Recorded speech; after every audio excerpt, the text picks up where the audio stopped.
அவள் மனம் மாறியதற்கு பிற்பாடு சோதனை வந்தது.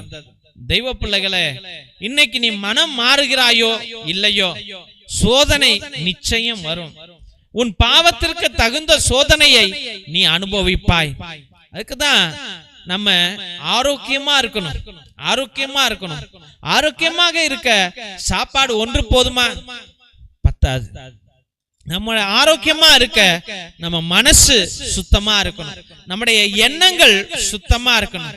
Your heart should be holy, your thoughts should be holy, your way should be holy, your speaking should be holy, your thinking should be holy, and whomever you are close to should be holy.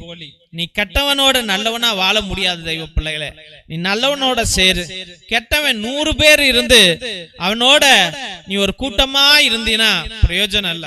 நல்லவன் ஒருத்தனோட நீ தனியாளா இருந்தா தனி